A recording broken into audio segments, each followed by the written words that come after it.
ఎన్నిటికో మందు ఉంది. మనోక్షేత్రానికి ఎక్కడన్నా మందు ఉందండి? నీ మనసు బాధపడుతుంటే మెడిసిన్ ఉందా? లేదు. మరి ఆత్మ ఇప్పుడు మనోక్షేత్రానికి మందే ఉంది. ఇక్కడ ఆత్మక్షేత్రం,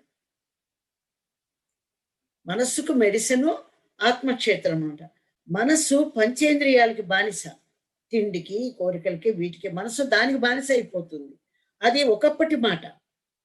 ఇప్పుడు జ్ఞానానికి, మౌనంకి, సత్యానికి బానిస. ఎప్పుడైతే ధ్యానం చేసి మనం దీన్ని ఫుల్ఫిల్ అయిపోతామో, ఇప్పుడు పంచేంద్రియాలకి ఇక బానిస అవ్వదు, ఇక వల్ల కాదు. నువ్వు నువ్వు నువ్వు ఈ బంగారు కొండలంత బంగారం తెచ్చి ఎదురుగుండా పెట్టు, ఆ పక్కన రాయిని బంగారాన్ని ఒకటిగానే చూస్తావు. ఇంకా దానికి బానిస అవ్వదు మన మనస్సు, దేనికే బానిస అవ్వదు ఇక దానికి. ఎందుకంటే ఇప్పుడు దానికి ఏం కావాలి? జ్ఞానం కావాలి, మౌనం కావాలి, నిశ్శబ్దంలోంచి వచ్చే సంకేతాలని. ఈ మనస్సు చుట్టూ విద్యుత్ అయస్కాంత శక్తి తరంగాలు ఉంటాయండి, రకరకాల తరంగాలు ఉంటాయి వాటి చుట్టూ.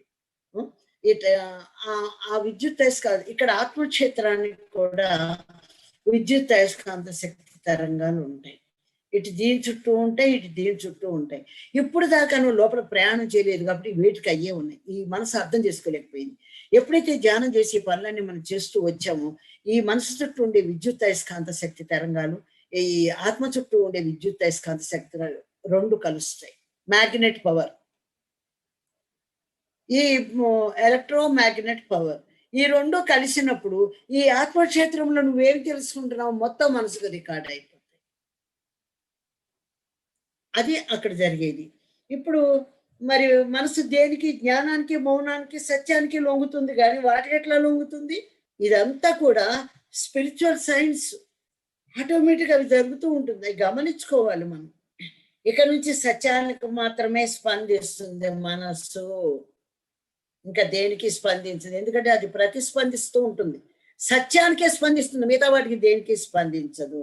దాని మనస్సు స్పందనం బట్టే కదా ఏదైనా, ఏడుపైనా, కావాలనైనా, ఒక జ్ఞానమైనా, ఒక ఆలోచన అయినా, మనస్సు ఏదైతే స్పందిస్తుందో దాన్ని బట్టి. ఇప్పుడు దేనికి స్పందిస్తుంది? సత్యానికి స్పందిస్తుంది. అయిపోయింది, నువ్వు నారాయణుడు అయిపోయి. నీ మనస్సు ఎప్పుడైతే సత్యానికి బానిస అయిపోయిందో నువ్వు నారాయణుడు అయిపోయావు. ఇంకేం కావాలి ఇంతకంటే? ఇంకేమైనా కావాలంటే చెప్పండి, నాకైతే ఇంకేం వద్దు.